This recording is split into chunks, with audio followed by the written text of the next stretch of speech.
이제 하나님의 섭리에 대해서 우리 교리적으로 좀 말씀을 나누고, 이제 그 하나님의 섭리가 있음에도 불구하고 우리가 그 하나님의 예배하심, 인도하심, 하나님의 섭리하심을 기대하지 않고 우리 마음대로 하나님의 뜻을 떠나 살아가는 인간의 죄악된 모습을 이야기하기 시작했습니다.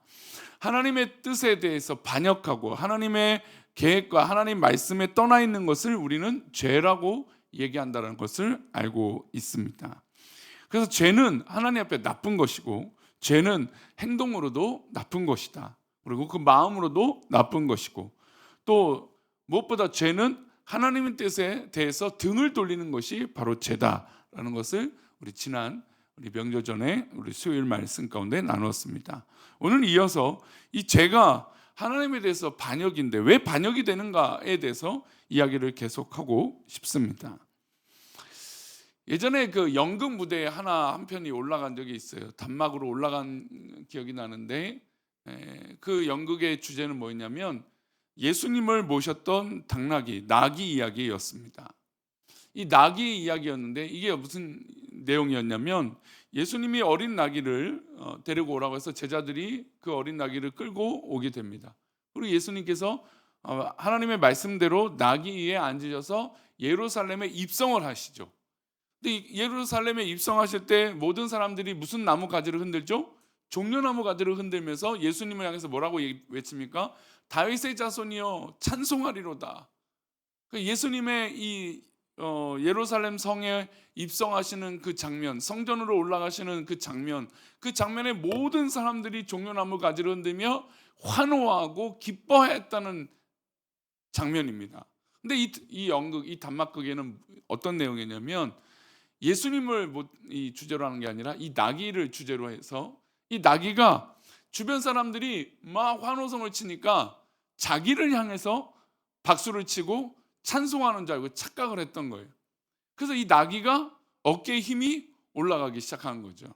즉 교만해졌다는 겁니다. 그래서 자기 등에 위대하신 예수님을 모셨는데도 불구하고 그거를 기억하지 못하고 사람들이 자기를 향해서 박수치고 막 환호성 치는 것에 막 기뻐갖고 막 어쩔 줄 모르는 이 장면이 단막극으로, 연극으로, 짧은 연극으로 나왔던 것을 기억합니다. 이게 왜 그렇습니까? 사람도 그렇고 인간도 그렇고 동물들도 그렇고 우리가 쉽게 교만해진다는 것을 느끼게 되죠. 우리가 인간이 가장 쉬운 게 범하는 것이 바로 다른 게 아니라 교만이라는 것입니다. 직분이나 사역을 통해 나타나는 은혜와 결과들을 자신의 능력이나 자신의 매력으로 여긴다라는 겁니다. 마땅히 주님께 영광을 돌리고 주님께 돌아가야 될 몫을 자신의 몫으로 여겼다라는 겁니다. 사실 예수님이 하나님 말씀대로 어린 나귀를 데리고 오라고 하지 않았으면 이 나귀는 그곳의 주인공이 될 수 없었어요. 물론 이 박수는 예수님을 향한 박수인데 자기 거라고 착각할 일도 없었습니다. 그러니까 시작부터 이 과정이 다 주님의 뜻이고 주님의 인도하심에도 불구하고 이 나귀는 자기의 뜻인 마냥 착각하게 됐다라는 겁니다. 우리 인간도 마찬가지죠. 딱따구리 한 마리가 있었습니다. 딱따구리가 뭐 하는 새죠?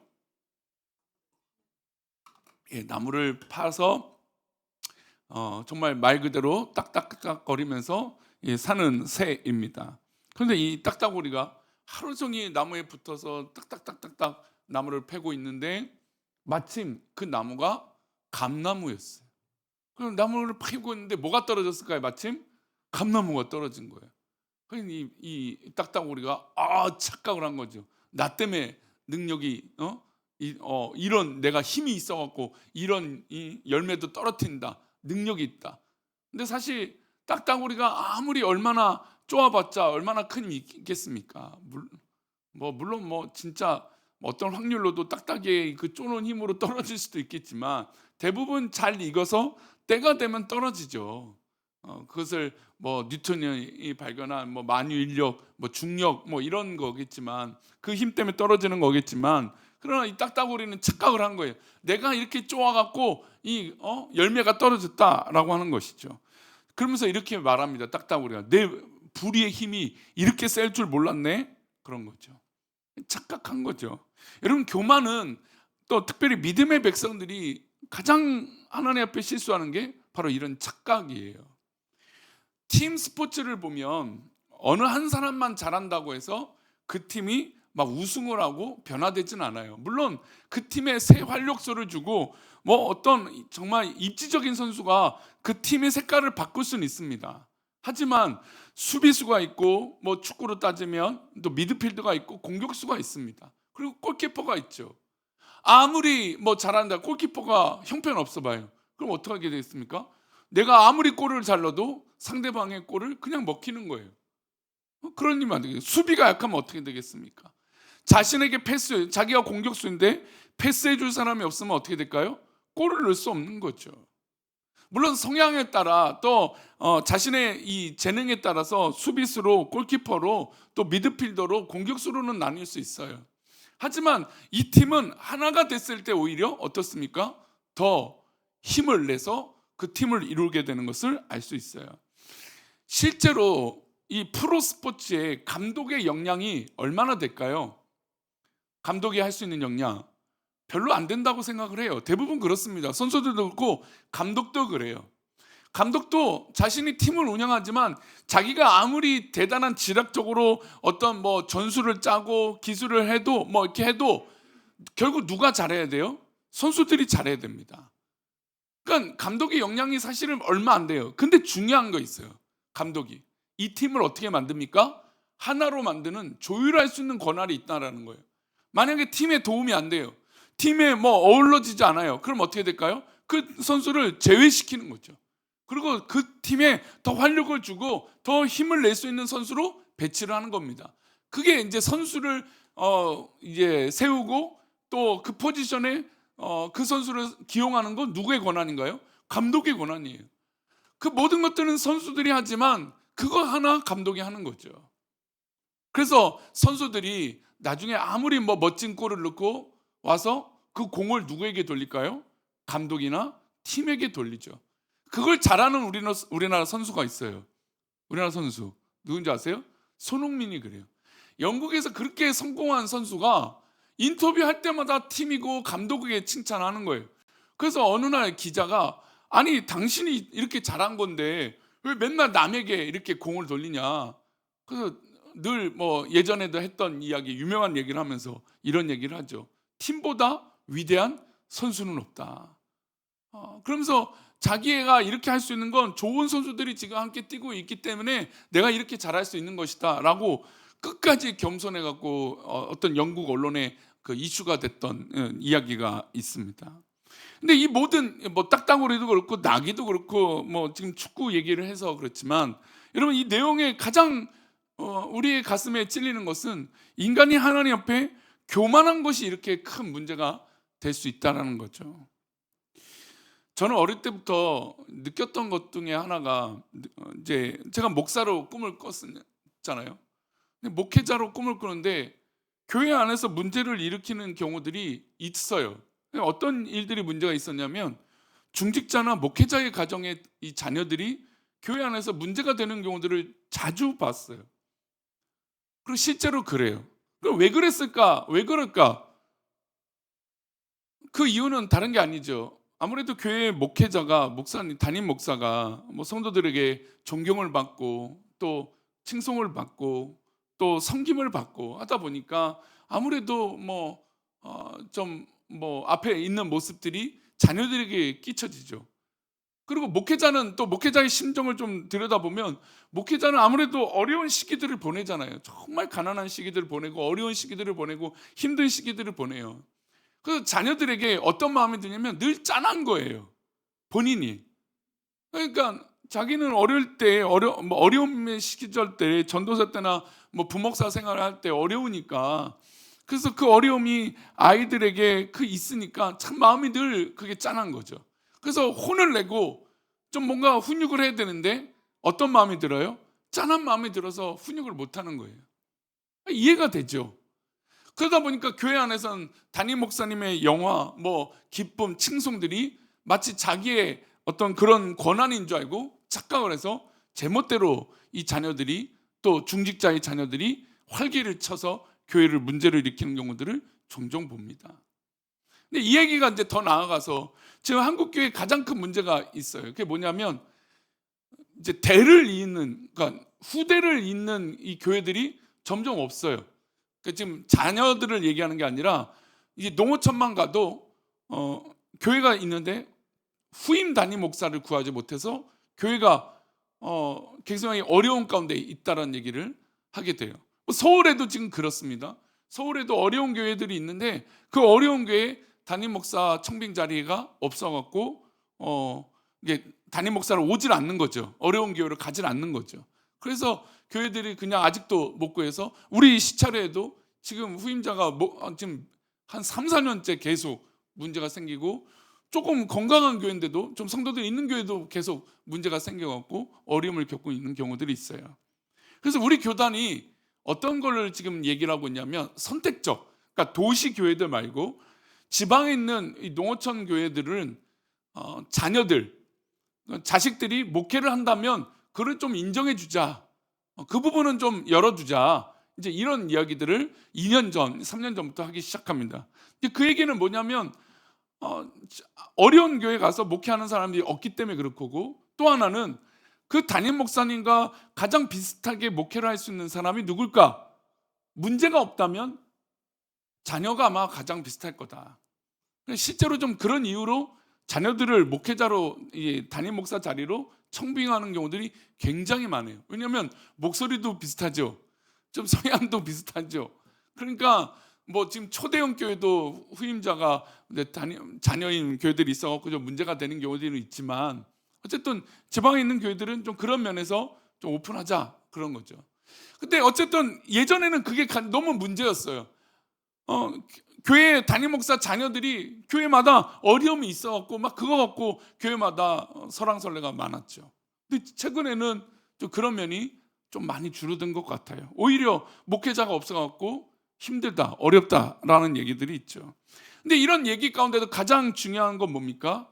자녀들이 또 목회자가 하나님의 영광을 가로챈다라는 것이죠. 그래서 이야기를 늘 많이 하지만 천국의 상급이 제일 적은 사람이 누군가? 성도들의 직분 중에 목사가 제일 적다라는 얘기를 자주 합니다. 이 땅에서 목사가 영광을 다 가로채는 것이죠.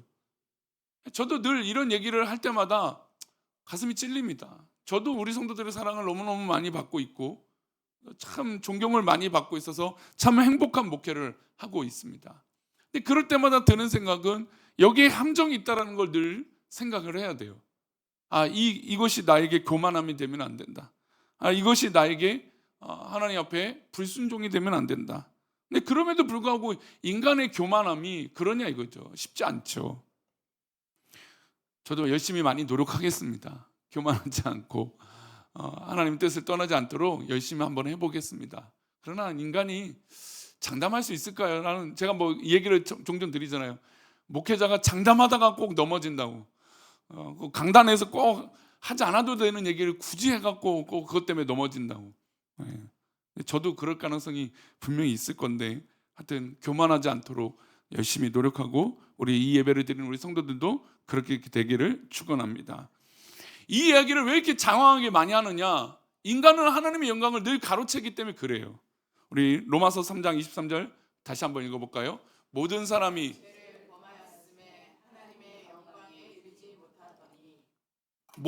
죄를 범했어요. 근데 그 죄의 결과는 뭔가요? 하나님의 영광을 가로챘다라는 거죠.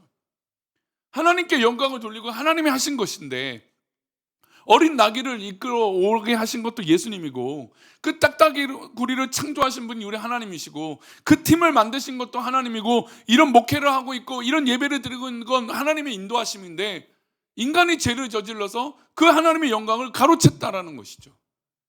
이게 우리에게 가장 중요한 문제여야 된다는 겁니다.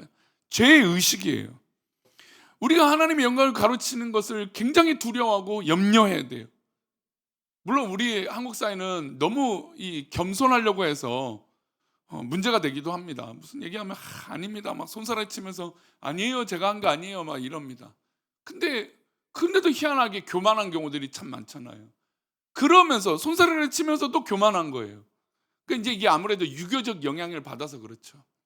그런 이 영향이 아니라 진짜 하나님 앞에 겸손한 거. 이것이 하나님의 인도하십니다. 아멘. 하나님의 도우십니다. 하나님의 역사하십니다. 내 달란트와 내 능력과 내 재능이 하나님의 뜻에 있다라고 고백하는 것이죠.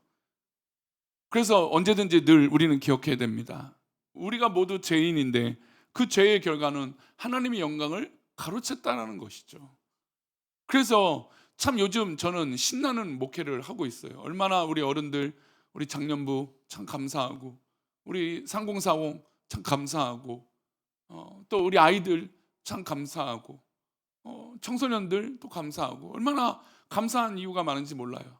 그리고 우리 주변의 목사님을 만날 때마다 우리 교회가 지금 예배당이 좀 좁아지고 있어서 저 뒤를 틀지, 또 다른 예배 처소를 만들지, 아니면 1부, 2부 예배를 만들지 고민 중에 있습니다. 그리고 우리 명절 연휴 때 우리 3040 수련회 가정이 남아서 다녀왔습니다. 그래서 목사님들이 이인수 목사님 정말 대단하다. 어떻게 명절 연휴 때 갔다 올 수 있냐. 근데 저는 막 우쭐해갖고 이러고 있는데 옆에 있는 분이 인수 목사님 원래 그래요. 아니 내 영광인데 왜 자기가 가로채고 자기가 평가를 하는지. 좀 월요일날 운동하면서 참 그랬습니다. 근데 그런 얼마나 신나는지 몰라요. 근데 신나는데 어제 얼마나 신났는지 하나님께서 허리를 꺾으시더라고요. 그러면서 하나님, 제가 또 우쭐하고 또 교만했습니다. 하나님, 제가 입으로 입방정을 떨었어요. 왜냐하면 한 두세 달 전부터 서목사님하고 운동하면서 내가 한 2년 동안 허리가 안 아파. 희한해. 요즘 허리가 왜 안 아파? 보통 1년에 한 번씩 허리가 아픈데 한 2년 동안 허리가 안 아프네. 얼마나 신난지. 그래서 막 운동도 얼마나 잘 되고 내가 요즘 허리가 안 아파서 얼마나 좋은지 몰라? 그랬더니 2주 만에 하나님께서 허리를 이제 막 되게 조심해야 돼. 그래서 일어설 때도 막 이렇게 짚고 일어서야 되고, 안 그러면 막 주저앉을 것 같아서 아파갖고, 어제 아이들하고 너무 신나갖고 재밌게 노는데 허리가 아프니까 너무 아이들한테 미안하고 또 죄송한 마음이 들었습니다. 근데 이렇게 여러분, 우리 가운데 어려움이 오면 어떻게 느껴요? 이거 하나님 사인이구나. 그렇지 않아요? 이게 힘든 게 그냥 내가 자처해서 어려움도 있을 수도 있지만 이게 하나님 사인이구나, 하나님의 뜻이구나, 조심해야지, 이런 마음이 우리 가운데 들지 않습니까? 왜 그러냐면 우리가 매 순간마다 하나님의 영광을 가리는 그런 모습들이 우리 가운데 있기 때문에 그런 것이죠. 그래서 우리는 잊지 말아야 됩니다. 죄는 하나님의 영광을 가린다. 우리의 교만함이 하나님의 영광을 가린다. 그것을 우리는 잊지 말아야 됩니다. 한국 교회에 위대한 선배들이 참 많아요. 그런데 안타까운 거는 자기의 그 업적이 자기의 능력과 자기의 똑똑함과 잘남으로 끝나는 경우들을 종종 보게 돼요. 최근에 저거 정말 존경했던 그분의 책은 거의 다 늘 사서 그 설교, 그 패턴, 그 내용들을 늘 제가 유심히 봤던 목사님인데, 참 이 세상의 이슈거리가 돼서 안타까운 분이 한 분이 계십니다. 근데 그 언행에 있어서 조금 아쉬움이 있어요. 지금 잘 하시는 분인데, 그래도 조금 더 하시면 마무리가 잘 될 것 같은데, 근데 그 언행에 뭐가 제 마음속에 계속 걸리냐면, 자기가 여태까지 한 업적이 하나님의 영광이라고 말하지 않더라고요. 그래서 참 그게 계속 걸리는 거예요. 이게 하나님의 영광이에요. 하나님의 뜻인데, 하나님의 역사하심인데, 하나님의 돌보심으로 이렇게 좋은 큰 대형교회가 되고 이런 목회를 할 수 있는 능력이 있으신 건데, 어느 순간 왜 하나님의 능력이 아닐까? 그게 좀 마음이 아프더라고요. 저도 마찬가지죠. 다 우리들도 마찬가지입니다. 이 예배를 드리는 우리 모두 다 그렇지 않습니까? 제가 예전에 다른 교회에서 한 장로가 된 한 분을 만나서 대화를 하는데, 그분이 그러더라고요. 자기가 안수집사가 되고 한 10년이 지났는데 아직도 교회가 자기를 장로로 세우지 않는다는 거예요. 그래서 들으면서 제가 그러시군요. 빨리 장로님 되셔야 되는데, 그분을 위해서 격려했지만 한편으로는 이해가 되지 않았어요. 장로로 세우고 안수집사를 세우고 권사를 세우고 집사를 세우고 하는 것은 사실 당회에서 결정하고 목회자가 결정하는 권한도 있는 부분이 있지만, 그러나 결국에 그것들을 세우시는 건 누구실까요? 하나님이시잖아요. 그러니까 우리 직분이 두렵지 않습니까? 하나님이 세우신 것인데, 그걸 마치 뭐가 때가 되고 시간이 지나면 당연히 되는 것처럼 말씀하시더라고요. 그래서 이거는 아닌데, 하나님 인도하심인데, 물론 성도들에게 인정받고 칭찬받고 그래서 당연히 또 그 결과를 얻어내는 것이지만 하나님의 인도하심 않으면 그것은 아닌데, 그 말에 참 가슴이 아팠어요. 그럼 그것 또한 무엇입니까? 하나님의 영광을 가로채는 것이죠. 여러분, 그래서 우리는 늘 내 교만함이, 내 안주함이, 내 생각이 하나님의 영광을 가리지 않도록 늘 정말 명심하고 고민해야 됩니다. 또 우리 다니엘서 우리 9장 6절을 한번 읽어보겠습니다. 9장 6절입니다. 함께 읽겠습니다. 또 주의 종 선지자들이 주의 이름으로 조상들과 온 국민에게 말씀하신 것을 듣지 아니하였나이다. 두 번째, 우리가 오늘 고민할 건 영광을 가리는 교만함도 있지만 결국 우리가 뭘 하지 않냐면 하나님의 말씀을 듣지 않는다는 거예요. 예배를 드리는 우리들이 하나님 말씀을 듣고 있는 순간에 하나님의 말씀을 오히려 듣지 않는다는 거죠. 고민해 보세요 한번. 이건 이제 웃자고 한 얘기인데 또 찔리시면 안 돼요. 설교를 하고 나면 설교에 대해서 질문하고 싶을 때가 있는데 성도님들이 또 이 얘기를 하신 경우가 있어요. 오늘 목사님 그 예화가 저에게 딱 하시는 말씀이에요. 성경 말씀을 기억 못하고 예화를 기억 안 하는구나. 근데 우리도 그렇죠. 저도 예화가 더 기억이 많이 남을 때가 있어요. 근데 예화보다 사실은 우리는 그 가운데 있는 성경 구절이 더 중요하죠. 우리 교육자들도 대부분 하나님 말씀을 더 많이, 오늘은 제가 좀 많이 띄지 못했지만 하나님 말씀을 이 예배 가운데 띄우는 게 굉장히 좀 중요하다고 봐요. 왜냐하면 우리는, 목회자는 우리의 이야기를 하는 게 아니라 하나님 말씀에 근거한 이야기들을 해야 되거든요. 그래서 딴소리 하다가도 결국에 하나님 말씀에 다시 돌아가야 돼요. 그래서 말씀을 우리 교육자들도 다 열심히 띄우고 그 말씀의 중심으로 성경을 풀어가는 모습들은 참 귀한 것이죠. 저도 그것이 당연하다고 생각합니다. 그런데 이 다니엘 시대는 하나님 앞에 불순종해서 이스라엘 민족이 심판을 받는 때잖아요. 근데 그때에도 이들이 누구의 말씀을 기억하지 못하고 듣지 않아요? 하나님의 말씀을 듣지 않는 것이죠. 우리에게 전해진 하나님의 말씀을 무시하는 거예요. 히브리서 3장 13절은 또 이어서 그렇게 말합니다. 함께 읽겠습니다. 오직 오늘이라 일컫는 동안에 매일 피차 권면하여 너희 중에 누구든지 죄의 유혹으로 완고하게 되지 않도록 하라. 우리의 마음이 죄로 인해서 마음이 완고해진 거예요. 완고해지면 고집스러운 거죠. 이 고집스러운 거면 누구의 말씀을 듣지 않아요? 피차 권면된 하나님의 말씀을 듣지 않는 거예요.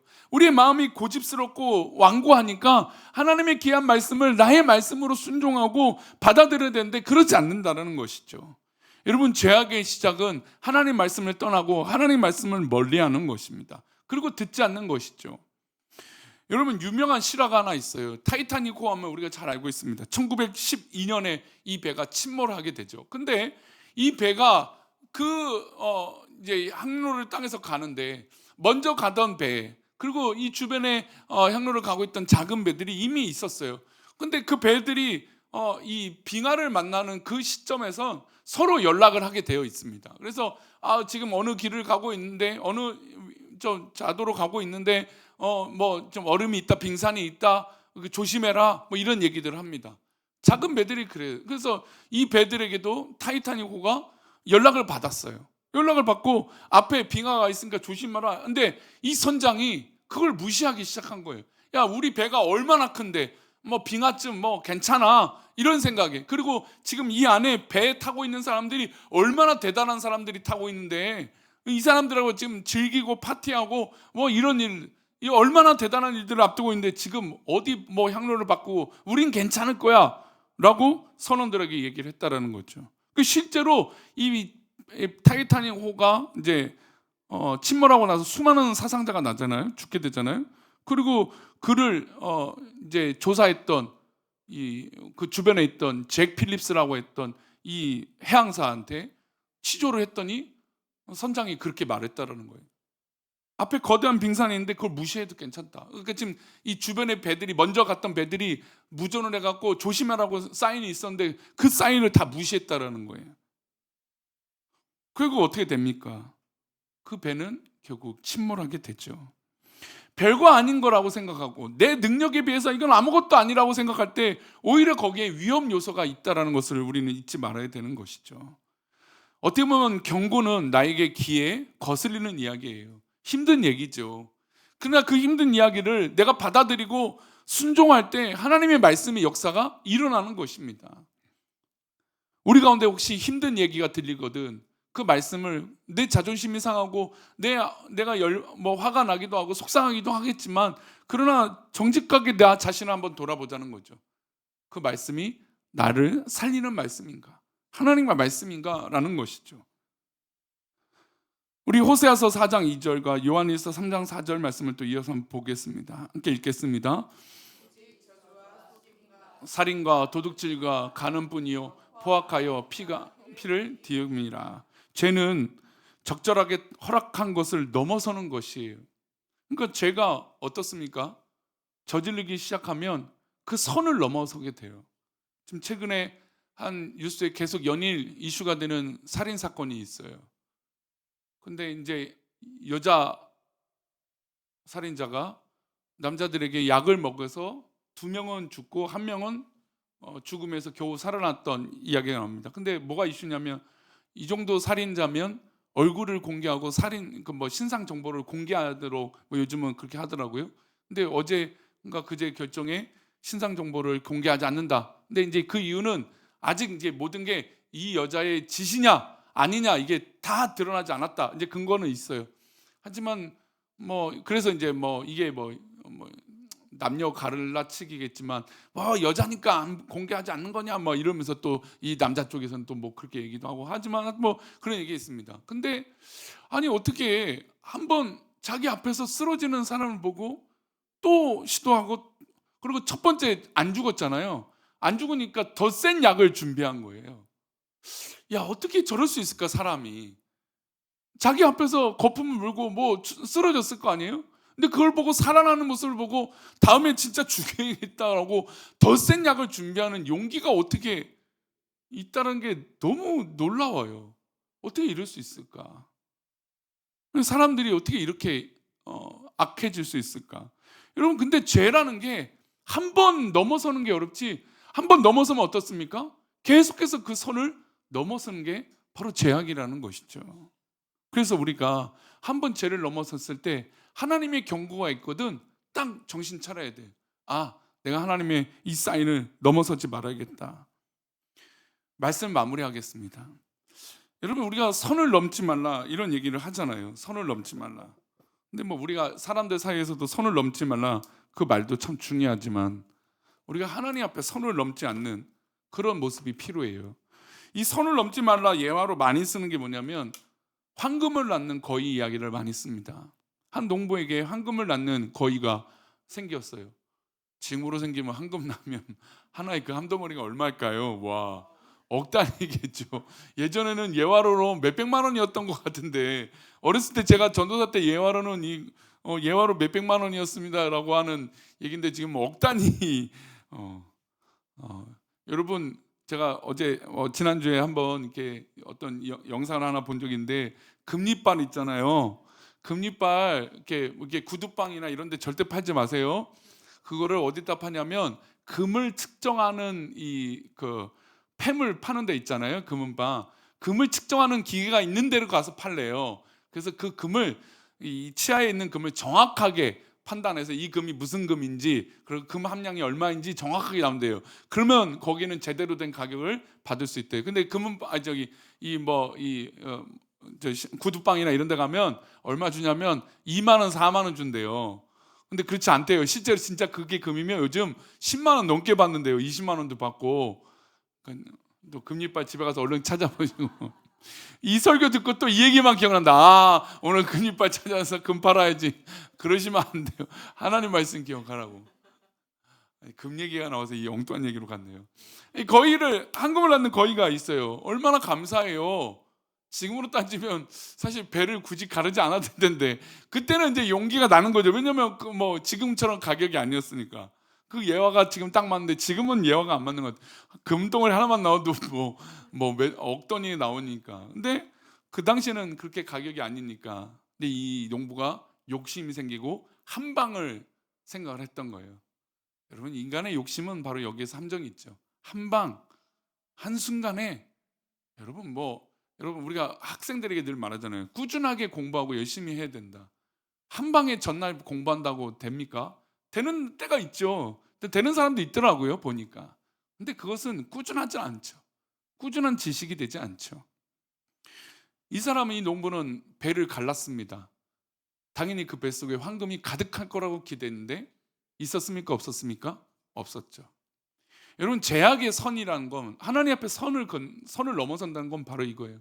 하나님께서 매일 우리에게 하루라고 하는 선물을 우리에게 주세요. 매일매일 살아가는 거죠. 근데 이 선물을 우리가 선을 넘어, 하나님의 뜻을 넘어서, 이것이 마치 내 능력이냐, 내 마음대로 살아가는 이 교만함이 이 하루를 망칠 수 있다는 거죠. 우리의 인생을 망칠 수 있다는 것이고, 우리가 하나님의 선을 넘을 수 있다는 것을 우리는 잊지 말아야 됩니다. 사랑하는 수요예배에 모이신 우리 성도님들, 우리가 마음과 생각과 정성을 다해서 늘 하나님의 뜻이 무엇인지 분별하고 그 뜻대로 살아가는 저와 여러분 되시기를 축원합니다. 우리 마음이 상한 자